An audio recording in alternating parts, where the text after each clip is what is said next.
ஓம் ஸ்ரீ மகாபெரிவா சரணம். மகாபெரிவா மகிமையில் இப்போ நான் சொல்ல போகிற இந்த சம்பவம் பல ஆண்டுகளுக்கு முன்னாடி நடந்தது. நாகராஜன் என்பவர் காரைக்குடியில் தனது சித்தி வீட்டில் தங்கியபடி பாலிடெக்னிக் கல்லூரியில் படிச்சுன்னு வந்தார். இவருடைய சித்தப்பா காரைக்குடியில் பெரிய ஆடிட்டர். பெயர் குப்புசாமி ஐயர். காஞ்சி மகாபெரிவாளின் அத்தியந்த பக்தர் இவர். அடிக்கடி ஸ்ரீமடம் போய் அல்லது மகாபெரிவா தங்கி இருக்கின்ற வெளியூருக்கு சென்றோ அவரை தரிசனம் பண்ணுவார். பிக்ஷாவந்தனம் செய்வார். அதாவது ஸ்ரீமடத்துக்கு அரிசி, பருப்பு, காய்கறிகள், சமையல் பொருட்களை வாங்கி தருவது பிக்ஷாவந்தனம்னு சொல்லப்படும். மகாபெரிவாளை தரிசனம் செய்யணும்னு மனசில் நினச்சிட்டாலே போதும், என்ன வேலை இருந்தாலும் எல்லாத்தையும் கிடப்பில் போட்டுட்டு தரிசிக்க ஓடிடுவார் குப்புசாமியர். ஒரு சமயம் காசி யாத்திரை போயிருந்தார் குப்புசாமியர். காசி விஸ்வநாதர் தரிசனம், கங்கை புனித நீராடல்னு எல்லாமே ரொம்ப அற்புதமாக போனது அவருக்கு. யாத்திரை முடிஞ்சு காரைக்குடி திரும்பும்போது 2 பெரிய குடங்களில் கங்கை நீரை எடுத்து பத்திரப்படுத்தினார். அதை அங்கேயே மேலே ஒரு பித்தளை தகட்டால் மூடி சீல் செய்து பத்திரமா குடங்களை தன் வீட்டுக்கு எடுத்துன்னு வந்தார். அப்போ நாகராஜன் 2வது வருஷம் பாலிடெக்னிக்கில் படித்து கொண்டிருந்த போது மதுரைக்கு பக்கத்தில் சோழவந்தாண்டில் மகாபெரிவா முகாமிட்டிருந்தார். காசியிலிருந்து தான் எடுத்துன்னு வந்த புனிதமான கங்கை நீர் அடங்கிய குடங்களை மகாபெரிவாளுக்கு அபிஷேகம் செய்யணும்னு அவற்றை எடுத்துக்கொண்டு குடும்பத்தோடு சோழவந்தான் முகாமுக்கு புறப்பட்டார் குப்புசாமி ஐயர். பகல் பொழுதில் முகாமை வந்து சேர்ந்தாகிவிட்டது. மகாபெரிவா தரிசனத்துக்கு திரளான கூட்டம் அங்கே கூடியிருந்தது. மடத்து முகாமில் இருக்கும் ஒரு முக்கியஸ்தர் மூலம் காரைக்குடியிலிருந்து குப்புசாமி ஐயர் கங்கை நீர் குடங்களை பெரியவா அபிஷேகத்துக்காக எடுத்து வந்திருக்கிறாருங்கிற தகவல் காஞ்சி மகானுக்கு தெரிவிக்கப்பட்டது. குடங்களில் கங்கை நீர் வந்திருக்கிறதுங்கிற தகவல் தெரிவிக்கப்பட்டவுடன் மகாபெரிவாளின் முகம் பிரகாசமாகியது. முகாமுக்கு எதிரில் இருக்கிற குளத்துக்கு கங்கை நீரோடு வருமாறும் அந்த குளத்தில் வைத்தே தனக்கு அபிஷேகம் செய்யுமாறும் வேத பண்டிதர்களுக்கு மகாபெரிவா உத்தரவிட்டார். மகாபெரிவா குளக்கரையை நோக்கி நடக்க ஆரம்பித்தார். அவரை தொடர்ந்து குப்புசாமி ஐயர் தன் குடும்பத்தோட குளக்கரைக்கு சென்றார்கள். மகாபெரிவாங்கிற அந்த கலியுக தெய்வத்தை இத்தனை பக்கத்தில் இருந்து பார்த்த உடனே இந்த அற்புத தரிசனம் நாகராஜனை ரொம்பவே நெகிழ வைத்து விட்டது. குளத்தில் மகாபெரிவாளுக்கு கங்கை நீர் குடங்கள் அபிஷேகம் செய்யப்படும் வேளையில் அங்கே கூடி இருக்கின்ற பக்தர்கள் எல்லாரும் இந்த திருக்காட்சிகளை தரிசித்து கைகளால் கன்னத்தில் அறைந்து கொண்டு வணங்கினார்கள். குளக்கரை எங்கும் ஜெய ஜெய சங்கர ஹரஹர சங்கர கோஷம் எழுந்தது. எல்லாரும் திருக்குளத்தில் மூழ்கி எழுந்தனர். நாகராஜன் உட்பட குப்புசாமி ஐயர் குடும்பமும் குளத்தில் நீராடியது. அப்படி நீராடும்போது மகாபெரிவாளுக்கு பக்கத்தில் நாகராஜன் இருந்தார். பல்லாயிரக்கணக்கான பக்தர்களுக்கு நித்தமும் அருளி வரும் அந்த மகானின் திருமுகத்தை இவ்வளவு கிட்டத்தில் இருந்து தரிசிக்க முடியும்னு நாகராஜன் நினைச்சு கூட பார்க்கவே இல்லை. இதற்கு பிறகு சந்திரமௌலீஸ்வர பூஜைக்காக மகாபெரிவா குளத்திலிருந்து புறப்பட்டார். அவரை தொடர்ந்து பக்தர்களும் சென்றார்கள். அன்றைய தினம் குப்புசாமி ஐயரின் பிக்ஷாவந்தனம் நடந்தது. சந்திரமௌலீஸ்வர பூஜை பூர்த்தியாகி பெரியவா பிக்ஷை எடுத்துக்கொண்டு வந்திருந்த பக்த கோடிகள் எல்லாரும் மதிய சாப்பாடு சாப்பிட்டு முடிக்கும்போது மணி மதியம் 3 ஆகிவிட்டது. இந்த சமயத்தில் மகாபெரிவாளை வெகு அருகில் தனியே தான் மட்டும் சந்திக்க வேண்டுங்கிற ஆசை நாகராஜனுக்கு தோணித்து. சோழவந்தான் பக்கத்தில் ஒரு கிராமத்தில் முகாமிருக்கும் மகாபெரிவாளை ஏன் தனியே தரிசிக்க வேண்டும் என்கிற ஆவல் தனக்குள் எழுந்ததுங்கிற கேள்விக்கு நாகராஜனுக்கே பதில் தெரியல. ஆனாலும் அந்த எண்ணம் எழுந்ததும் எப்படியாவது மகாபெரிவாளை தரிசித்து விட வேண்டுங்கிற உறுதி வலுப்பட்டது. காரைக்குடியிலிருந்து வந்த உறவினர்கள் எல்லாரும் அயற்சியின் காரணமாக அந்த பிற்பகல் வேளையில் ஸ்ரீமடத்து முகாமிலேயே அங்கங்கு ஓய்வெடுத்து கொண்டிருந்தார்கள். கால்கள் போன போக்கில் நடந்து கொண்டிருந்தார் நாகராஜன். திடீர்னு யாரோ ஒருத்தர் அழைக்கிறது போல தோணித்து நின்று நிதானித்து பார்த்தார். மகாபெரிவாளுக்கு கைங்கரியம் செய்கிற தொண்டர். அவர் சொல்கிறார், மகாபெரிவா உங்களை கூட்டிட்டு வர சொன்னார்னு. அங்கேருந்து எட்டி பார்க்குற தூரத்தில் மகாபெரிவா தங்கி இருக்கிற கொட்டகை. நாகராஜனுக்கு நம்ப முடியல. அந்த மகானை தனியாக தரிசிக்கணும்னு இப்போதான் மனசுக்குள்ளே நினச்சேன். அதுக்குள்ளே என் எண்ணம் பெரியவாளுக்கு சென்று அழைப்பும் வந்துடுத்தேன்னு நெகிழ்ந்து போனார். அந்த தொண்டர் முன்னால் நடக்க அவரை பின்தொடர்ந்தார் நாகராஜன். கொட்டகைக்குள்ள மகா பெரிவா மட்டும் நாகராஜனை வரவேற்கும் விதமாக அவரை பார்த்து புன்னகைத்தார். அழைத்து வந்த தொண்டர் நாகராஜனை உட்கார வைத்துவிட்டு வெளியே போய்விட்டார். அந்த இடம் முழுக்க பக்தி மனம் கமழ்ந்தது. மகா பெரியவா கிட்ட என்ன பேசுறது? அவரை தனியே தரிசிக்கணும்னு ஆசைப்பட்டேனே, அவர்கிட்ட எப்படி பேச்சை ஆரம்பிக்கிறது? ஒருவேளை அவரே பேச்சை ஆரம்பித்து விடுவாரோ? இத்தனை பக்கத்தில் இந்த மகானை பார்த்தவுடன் எனக்கு கை கால் ஓடலையே. பிரபு, நான் என்ன செய்யணும் இப்போது என்றெல்லாம் தவிச்சு போனார் நாகராஜன். ஏதோ ஒரு லோகத்தில் இருப்பது போல பட்டது அவருக்கு. கை விரல்களால் சொடக்கு போடும் ஒலி பலமாக கேட்க சுய நினைவுக்கு வந்தார் நாகராஜன். சத்தம் வந்த திசையை பார்த்தார். மகா பெரியவா சொடக்கு ஒலி எழுப்பியதும் இவரே. உன் பேர் என்ன? மகா பெரியவா கேட்கிறார். நாகராஜன் தடுமாற்றம் இல்லாமல் பிசிறு தட்டாமல் குரல் வந்தது. உங்கள் அப்பா அம்மாவோட வந்திருக்கியா? இல்லை, அப்பா அம்மா மெட்ராஸில் இருக்கா. என் சித்தப்பா சித்தி குடும்பத்தோடு வந்திருக்கேன் பெரியவா. யார் உன் சித்தப்பா? காரைக்குடி ஆடிட்டர் குப்புசாமி ஐயர். அப்படின்னா அங்கே தங்கி இருந்து படிச்சுட்டு இருக்கியா? ஆமாம் பெரியவா. என்ன படிக்கிற? பாலிடெக்னிக். அப்படின்னா அது என்ன படிப்பு? ஏதோ பெரியவாளுக்கு உலகமே தெரியாத மாதிரி ஒரு கேள்வி கேட்குறா. இது தொழிற்கல்விக்கான படிப்பு. எத்தனை வருஷம் படிக்கணும்? 3 வருஷம். நான் இப்போ 2ஆம் வருஷம். என்ன தொழில் பண்ணுறதுக்காக நீ இதை படிக்கிற? கட்டட பொறியாளருக்கான படிப்பு. இந்த பதிலை நாகராஜன் சொன்னதும் அடுத்தடுத்த கேள்விகள் படிப்பை விட்டுவிட்டு சாப்பாட்டுக்கு தாவின. சாப்பிட்டுட்டியா? மகா பெரியவா கேட்டார். சாப்பிட்டுட்டேன். என்ன சாப்பிட்ட? குழம்பு, ரசம், மோர் சாதம். இன்னைக்கு என்ன குழம்பு, என்ன ரசம், தொட்டுக்கை என்ன காய்? நாகராஜனுக்கு சட்டுன்னு நினைவுக்கு வரல. ஒரு சில வினாடிகள் யோசிக்க ஆரம்பிச்சோன்னே, நீ சாப்பாட்டு பிரியன் இல்லை போல இருக்கு அப்படின்னு மகா பெரியவா சொல்லிட்டு கலகலன்னு சிரிச்சார். ஒரு சில வினாடிகள் அமைதி. அதுக்கப்புறம் நாகராஜனை பார்த்து மகா பெரியவா கேட்டார், எனக்கு ஒரு மூட்டை அரிசி தருவியா? தூக்கி வாரி போட்டது நாகராஜனுக்கு. இருந்தாலும் மெல்ல சுதாரிச்சுண்டு, நான் எங்கே போவேன் அரிசி மூட்டைக்கு? எனக்கு நிலபலமெல்லாம் இல்லையே பெரியவா. தவிர நானே சித்தியாத்தில் தங்கி படிச்சுட்டுருக்கேன். எல்லாமே அவா தயவில் ஓடின்ட்டுருக்கு அப்படின்னு ரொம்ப இயல்பாக நாகராஜன் சொல்கிறார். மகா பெரியவா நாகராஜனை பார்த்து புன்னகைத்து சொல்கிறார், கண்டிப்பாக மாதம் ஒரு மூட்டை அரிசியை கூடிய சீக்கிரம் மடத்துக்கு நீ கொடுப்ப அப்படின்னு உறுதியாக சொல்லிட்டு வலக்கையை உயர்த்தி வாழ்த்தினார். நாகராஜன் ஒன்றும் புரியாமல் மகா பெரியவாளையே ஆச்சரியத்தோடு பார்த்துட்டு இருந்தார். அடுத்த ஆசீர்வாதம் கிடைச்சது நாகராஜனுக்கு. நீ நன்னா இருப்ப, ஸ்ரீமடத்திலேயே சேவை பண்ணுவ. எத்தனை பெரிய ஆசீர்வாதம்! இந்த மகானை தனியாக தரிசிக்கணுங்கிற ஆசை தோணித்து, தரிசனமும் கனவு போல நடந்து முடிஞ்சுது. நீ நன்னா இருப்பேங்கிற ஆசீர்வாதமும் கிடைச்சுடுத்து. சோழவந்தானிலிருந்து ஆடிட்டர் குப்புசாமியார் குடும்பம் காரைக்குடிக்கு கிளம்பியாகிவிட்டது. வருடங்கள் ஓடின. காரைக்குடியில் பாலிடெக்னிக் படிப்பு முடிஞ்சு அடுத்து நல்ல உத்தியோகம் வேண்டி சென்னைக்கு வந்தார் நாகராஜன். 1966 சிவில் கான்ட்ராக்டர் ஒருவரிடம் சூப்பர்வைசராக வேலை பார்த்தார். அப்போதான் அடுத்த ஒரு திருப்பு முனை ஏற்பட்டது.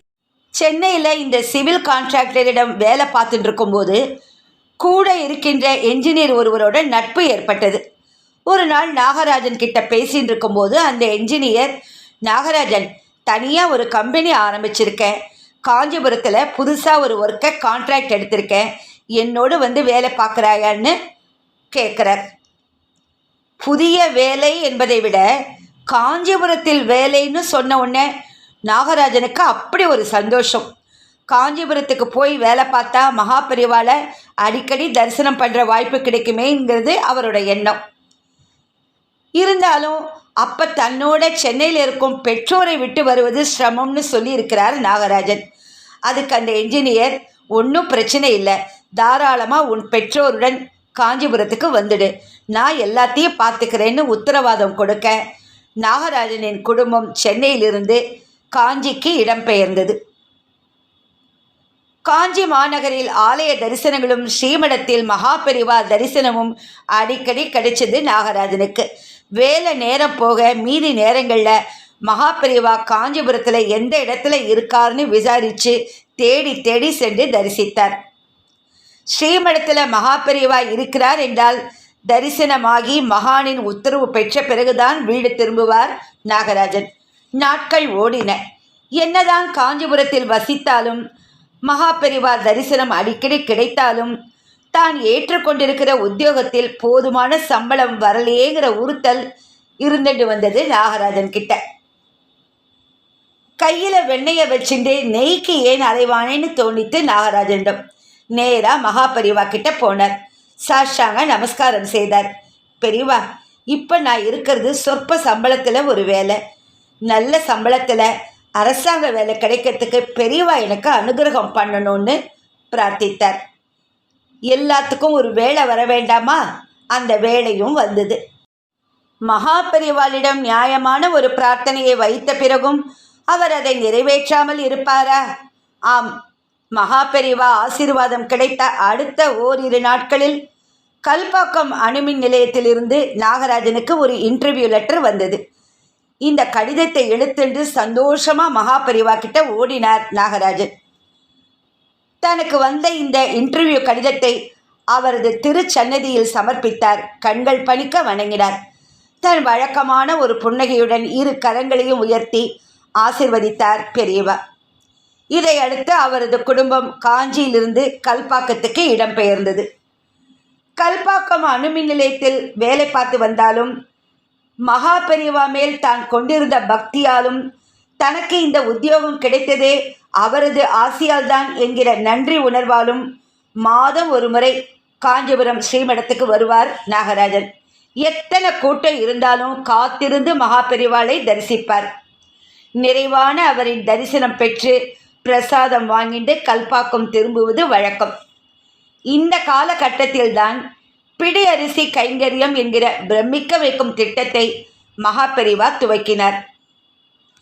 மாதம் எனக்கு ஒரு அரிசி மூட்டையை நீ கொடுப்ப என்று நாகராஜனுக்கு சோழவந்தானுக்கு பக்கத்தில் இருக்கிற ஒரு கிராமத்தில் எந்த வேளையில் மகாபெரிவா அருளினாரோ அது அப்படியே பலித்து விட்டது.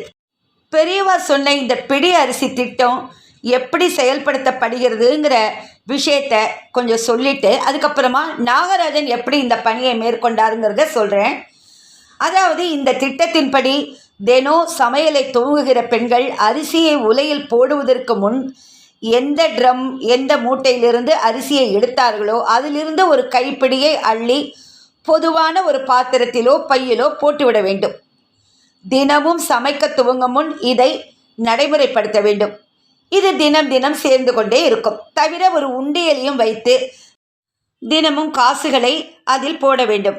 அது அந்த காலத்தில் 10 பைசா 4 அணா 8 அணா அது மாதிரி அவரவர்கள் வசதியை பொறுத்து போட்டார்கள். இப்படி பலரும் தங்கள் இல்லங்களில் சேகரித்து வைத்திருக்கும் அரிசி பருப்பு மற்றும் காசுகளை ஸ்ரீமடத்தின் தன்னார்வ தொண்டர்கள் மாதா மாதம் நேரில் சென்று சேகரிப்பார்கள். காஞ்சி மகாபெரிவா உத்தரவுப்படி இந்த பொருட்களும் பணமும் எங்கு சேர்க்க வேண்டுமோ அங்கே கொண்டு போய் சேர்த்து விடுவார்கள். இதன் மூலம் எத்தனையோ லட்சக்கணக்கான ஏழைகள் இந்தியா முழுக்க பலன் பெற்றார்கள். இப்போவும் இந்த பிடி அரிசி திட்டம் தொடர்ந்து செயல்பட்டு வருகிறது. இப்போ இந்த கல்பாக்கம் நாகராஜன் எப்படி இந்த பணியை மேற்கொண்டார்னு பார்க்கலாம். மகாபெரிவா உத்தரவோடு கல்பாக்கத்தில் பிடி அரிசி சேகரிக்கும் பணியை மேற்கொண்டார் நாகராஜன். அப்படி வீடு வீடாக போய் தான் சேகரித்த அரிசியை மாதா மாதம் தேனம்பாக்கத்தில் உள்ள பாடசாலையில் சேர்த்து விடுவார். காரணம், கல்பாக்கத்தில் சேருகிற அரிசி மூட்டை தேனம்பாக்கம் பாடசாலைக்கு அனுப்ப வேண்டும் என்று நாகராஜனுக்கு மகாபெரிவா உத்தரவிட்டிருந்தார். மாதா மாதம் பிடி அரிசி மூலம் சேகரிக்கப்பட்ட ஒரு மூட்டை அரிசியை கல்பாக்கத்திலிருந்து காஞ்சிபுரத்துக்கு பேருந்தில் எடுத்து செல்வார் நாகராஜன். எத்தனையோ ஆண்டுகளுக்கு முன்னால் எனக்கு ஒரு மூட்டை அரிசி கொடுப்பியான்னு அந்த நடமாடும் தெய்வம் கேட்டது இன்னைக்கு பிரத்யட்சமாக நடந்து வருகிறதேன்னு சந்தோஷப்பட்டு போவார் நாகராஜன். பெற்றோர்களுடன் கல்பாக்கத்தில் அரசு உத்தியோகம், மாதம் காஞ்சிக்கு சென்று பெரியவா தரிசனம், பிடி அரிசியை சேர்ப்பது, இப்படியே போயிடுச்சு நாகராஜனுக்கு. அடுத்து வந்த ஒரு சில வருடங்களில் கல்பாக்கம் அணுமின் நிலையத்தில் நாகராஜனின் பணி நிரந்தரமும் செய்யப்பட்டாகிவிட்டது. அரசு உத்தியோகத்தில் இருப்பவர்கள் எல்லா காலத்திலும் ஒரே இடத்திலேயே பணியில் இருக்க முடியாது இல்லையா? அதன்படி 1985 வருடம் நாகராஜனை வட இந்தியாவுக்கு மாற்றம் செய்ய வேண்டிய ஒரு சூழ்நிலை ஏற்பட்டது. இடமாறுதலுக்கு தயாராக இருக்கும்படி அதிகாரிகள் நாகராஜனை நெருக்க ஆரம்பித்து விட்டார்கள். துவண்டு போனார் நாகராஜன். வயதான பெற்றோரை எப்படி அங்கே அழைச்சிட்டு போகிறதுங்கிற கவலை ஒரு பக்கம் இருந்தாலும், இத்தனை வருடங்களாக உற்சாகத்துடன் செய்து வரும் பிடி அரிசி கைங்கரியம் பாதிக்குமேங்கிற கவலை இன்னொரு பக்கம். அதிகாரிகளுக்கு என்ன பதில் சொல்கிறது? எந்த வேளையில் டிரான்ஸ்ஃபர் என்கிற லெட்டர் வந்து பயமுறுத்தும் என்றெல்லாம் யோசித்தபடி இருந்த நாகராஜனுக்கு என்ன செய்யறதுனே புரியல. இதுக்கு ஒரே தீர்வு, நேர காஞ்சி ஸ்ரீமடத்துக்கு போய் மகா பெரிவாளை தரிசிப்பது தான்னு தீர்மானித்தவர் காஞ்சிபுரத்துக்கு போகிற பஸ்ஸில் ஏறினார். ஸ்ரீமடத்தில் வந்து இறங்கி மகா பெரிவாளை தரிசிக்க உள்ளே போனார். மகா பெரியவா அப்போ பசுக்கள்லாம் கட்டப்பட்டிருந்த பெரிய கொட்டைக்குள்ளே தங்கியிருந்தார். பெரியவா கிட்ட வந்த உடனே கண்கள் கலங்க, குரல் கமர, மகா பெரியவான்னு தரையில் அப்படியே சாஷ்டாங்கமாக நமஸ்காரம் பண்ணார் நாகராஜன்.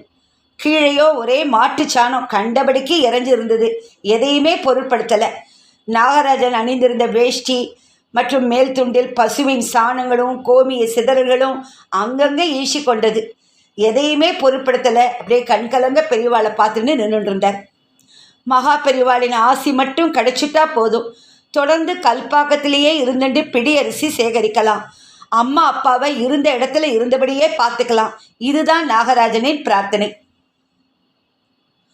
அப்போ மகா பெரியவா தனக்கு கைங்கரியம் செய்து கொண்டிருந்த குமரேசன் மாமாவிடம் பெரியவா சொல்கிறா, என்ன சொல்கிறான் கல்பாக்கம், பக்கத்தில் வந்து சொல்ல சொல்லு அப்படின்னு உத்தரவிட நாகராஜனை பக்கத்தில் அழைத்தார் அந்த குமரேச மாமா. மனசில் இருக்கக்கூடிய பாரத்தை அப்படியே மகா பெரியவா கிட்ட இறக்கி வச்சார் நாகராஜன். அதுக்கப்புறம் நாகராஜனை பார்த்து மகா பெரியவா ஒரு புன்னகை பூத்து சொல்கிறா, நீ நன்னா இருப்ப, கல்பாக்கத்திலேயே இருந்து தொடர்ந்து பிடி அரிசி கைங்கரியம் பண்ணுவேன் அப்படின்னு சொல்கிறா. ஆசீர்வாதம் பண்ணுறா. அப்படியே நெக்குருகி போயிட்டார் நாகராஜன். உனக்கு வடக்கே எல்லாம் டிரான்ஸ்ஃபர் கிடையாது, கல்பாக்கத்திலேயே இருப்பேன்னு நேரடியாக ஆசிர்வதித்தது போல உணர்ந்தார் நாகராஜன். ஆம், மகா பெரிவா திருவாக்கு அப்படியே பலித்தும் விட்டது. அடுத்த நாள் கல்பாக்கம் அலுவலகம் சென்றதும் நாகராஜனின் மேலதிகாரி சீஃப் என்ஜினியர் கிருஷ்ணமூர்த்தி இவரை அழைத்து, உன் டிரான்ஸ்ஃபரை மட்டும் கஷ்டப்பட்டு கேன்சல் பண்ணிட்டேன், இனிமே நீ கல்பாக்கம்தான் அப்படின்னு சொன்னபோது இருந்த இடத்துல இருந்தபடியே நடமாடும் தெய்வத்தை மானசீகமாக வணங்கினார் நாகராஜன். அதற்கு பிறகு கல்பாக்கத்திலே இருந்து பிடி அரிசி கைங்கரியத்தை தொடர்ந்து வந்தார். வேலையும் சிறப்பாக போயிற்று. மகா பெரிவா அன்றே ஆசிர்வதித்தது போல கல்பாக்கம் அணுமின் நிலைய பணியிலிருந்து ஓய்வு பெற்றதும் காஞ்சி ஸ்ரீமடத்திலேயே தன் கைங்கரியத்தை இன்றளவும் செய்து வருகிறார் நாகராஜன். மகா பெரிவா தொடர்புடைய அந்த நாளைய பக்தர்கள் இன்றைக்கும் இவரை பார்த்தால், என்ன கல்பாக்கம் பிடி அரிசி கைங்கரியம் எப்படி இருக்க என்றுதான் விசாரிப்பார்களாம். அந்த அளவுக்கு மகா பெரிவாளோட தீவிர பக்தர் நாகராஜன். எப்பேற்பட்ட ஒரு அற்புதம்! ஹர ஹர சங்கர, ஜெய ஜெய சங்கர, ஹர ஹர சங்கர, ஜெய ஜெய சங்கர. ஓம் ஸ்ரீ மகாபெரிவா சரணம். நமஸ்காரம்.